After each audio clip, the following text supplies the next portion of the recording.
Richard Sutton is, I think he's kind of an eminence grise of the AI community, and he comes along every now and then with his essay, The Bitter Lesson, but in my opinion, he's definitely underrated because I like a lot what he has to say. But he considers himself a renegade. He's up in Alberta. He renounced his U.S. citizenship. I don't know what's going on there, but again, I think worth listening to. He's, in my opinion, one of the five figures that I care about in AI. Let's say Sergey Levin, Jitendra Malik, Sutton for sure, Dieter Fox, and probably Dhruv Batra. These would be my five top picks for people. Like if I'm at a conference and they have a presentation, I'm going. If there's a conflict, I'm picking them. So that's just as a side note. So he had this interview, how I really feel, and I thought it was interesting, and I want to talk about it for a couple of reasons. Number one, I just finished an episode about his actual work that he presented at one of the conferences. Links in the show notes. But the key is what he's working on is plasticity of learning, continuous learning. And I think this conversation that you have with these two people at the University of Alberta is really important because it's a subtle conversation. It's not a big deal, no clickbait, but if you really carefully listen, you can learn a lot. And this is why I like him. This is what I perceive as valuable in academics. It's really not so much their work. Of course, their work matters too, but it's sort of those subtle ideas that they come up with that really inspire. I mean, that's just me, and no judgment on other academics. So here's a couple of things I want to discuss in this particular episode. First, plasticity of learning in general. Why is this even a thing? And by the way, why isn't it a thing? And he says one of the things he says that there is a change in aesthetic, quote, aesthetic in the AI community, sort of away from, hey, let's explore, let's see what we can do and try to tackle those problems, towards this is what we can do. Let's just keep doing what we can do. To some extent, it's understandable. There is a success in terms of writing papers and being invited to important conferences, but there's also money in it, of course. There's VC money, things like that. You can attract people, VC money. I think it's really dangerous in terms of being sort of lured by the low-hanging fruit. I always use the example of self-driving cars. In 2006 and 7, DARPA did a challenge. A couple of people at particularly Carnegie Mellon and Stanford were pretty successful back then in delivering something. That's, the analogy would be, okay, we were able to do this, and then money poured in, and then nothing came out of all of these projects because they were too early. They didn't tackle some of the more interesting problems, such as computer vision, such as generalization, end-to-end learning, and then that came a bit later. And today we have a self-driving technology. Really, I think Tesla has more or less an unsupervised FSD. There's other companies, and totally different people in different generations have been able to deliver on that. And I think that's because those researchers back then should have maybe asked the question, what is it we can't do? Because what we can do is, as great as it is, it's not sufficient. So I think Richard is opening up that question. His particular issue is plasticity of learning versus what he calls transient learning. And I think, again, this is a very subtle thing. Think about it. The way AI works right now, it's you train a model and then you deploy it. And then you retrain it, you deploy it. How about we have a continuous learning model? How about we have something that is within its architecture that has continuous learning in it, innate in it? Like some of the solutions that he has is really circumventing one of the biggest problems that he's seeing, or two of the biggest problems. One is gradient descent and the other is normalization. Those are two things that are holy grails of AI. Gradient descent is how AI works. But the problem with gradient descent is, like I said, it's descent. Like once the loss function is minimized, that's it. Like that you've learned, and you know, you can win an image classification competition. You can win a high ELO score on language stuff. You know, you can potentially deliver on other tasks, Atari. I personally think in robotics, the plasticity of learning is not just a nice to have, it's going to be the path towards success. So in my opinion, this is why I am so excited, because the way we think about AI here at Orange Capital Partners is we think about it as real world AI. So what we are investing in our time, money, and efforts and energy is in trying to find systems that can interact with nature. So that's it. So that's what we care about. And we also believe that that is what intelligence actually is. It's interacting with nature.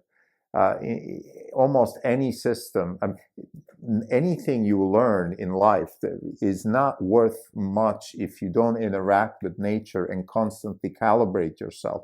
It applies to humans themselves. Like if you have a job, let's say, I always say, you know, consultants, for example, they're not stupid people, but they are sort of, they work themselves into oblivion because they never test themselves with the real market, with the real nature, because all they do is PowerPoint.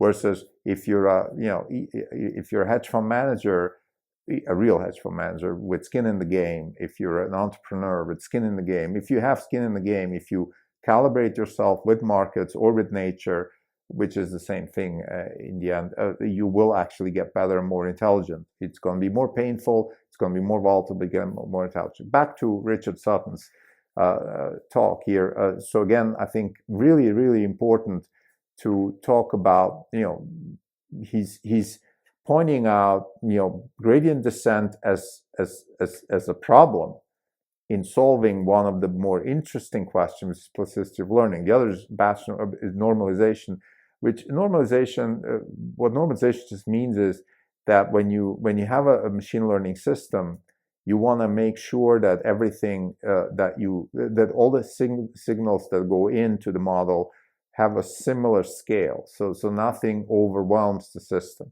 And that's by design, and that solves certain purposes, but it also destroys information, right? It destroys the idea that you could have maybe a signal somewhere that you weren't even aware of, and that could be a completely new opening for learning something completely new. Let's say if I'm now investing in the markets and I normalize, then I put everything sort of, let's say I have my cost of capital, I have my ideas, and I constantly calibrate new ideas relative to my constraints. And then there's this new idea, let's say nuclear power, and I have to normalize it back into, okay, what's my cost of capital? What's the risk, blah, blah, blah. And it's just going to become one more of many ideas, versus maybe this one is really, really much, much bigger. I shouldn't be normalizing. I be just leaving it alone and just look at it the way it is. And maybe it could become $1 trillion industry and really be an interesting investment. I should make that investment. So maybe this analogy is a little far-fetched, but I think for hedge fund managers, I hope you guys know what I'm talking about here. So back to Sutton. So again, plasticity of learning is the idea, and the criticism that I hear from Sutton is a little bit this complacency within the AI community towards what we can do and less what we can't do, and questioning, you know, backprop and normalization as two of the key ingredients of success, which are also sort of hindrances of future development of, let's call it progress or creativity.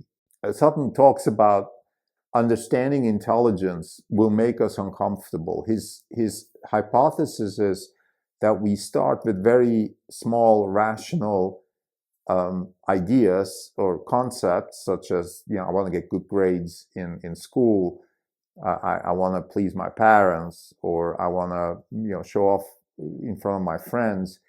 And those little things lead us towards larger and larger goals, which end up in very abstract goals, such as I want to go to Mars, I want to get a PhD, I want to get tenure at a university, which are abstract, very abstract models, very sort of unnatural abstract models of the world, and they originate in very simple ideas. And I think this reminds me a little bit of Hofstadter's, Escher, Gödel, Escher, Bach, where you start with a simple, with a simple algorithm or a simple decision-making rule, and then you loop and build on top of these simple algorithms, and then they turn into something much more complex and emerge into much bigger, much more complex, emergent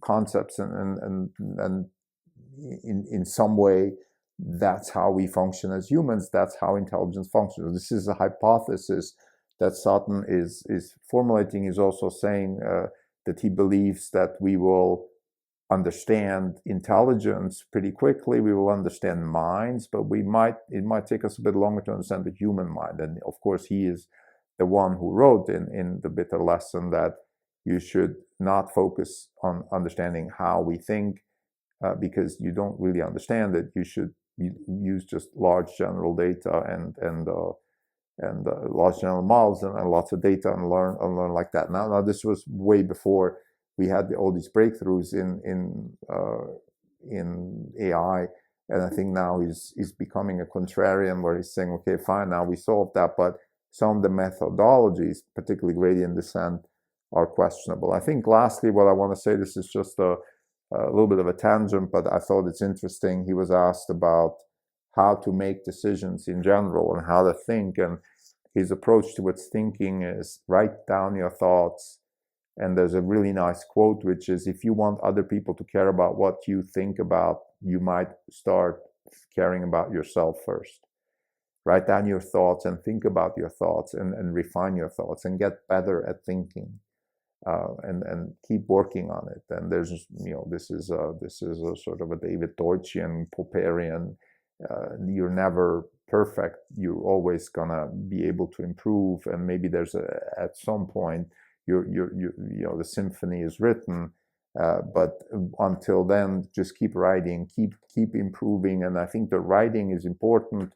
We do this here at Orange Capital Partners. Some of let's, for example, this podcast series is part of that process, where we do this to be transparent, but also for our own record keeping and our own refinement of thoughts. And I think it's very useful and powerful to do that, because it's sometimes writing down your thoughts and refining them generates new thoughts. So to summarize Sutton's interview here, how I really feel, I think it's really well worth listening. If you're interested in AI, this is not a technical interview. You're not going to learn about methodologies, models, algorithms, but you're going to get inspired. I think if you care about an intellectual conversation about intelligence and about the science of intelligence and the engineering of intelligence, which is what AI is, then Sutton is certainly a source of inspiration and also hope. Thank you.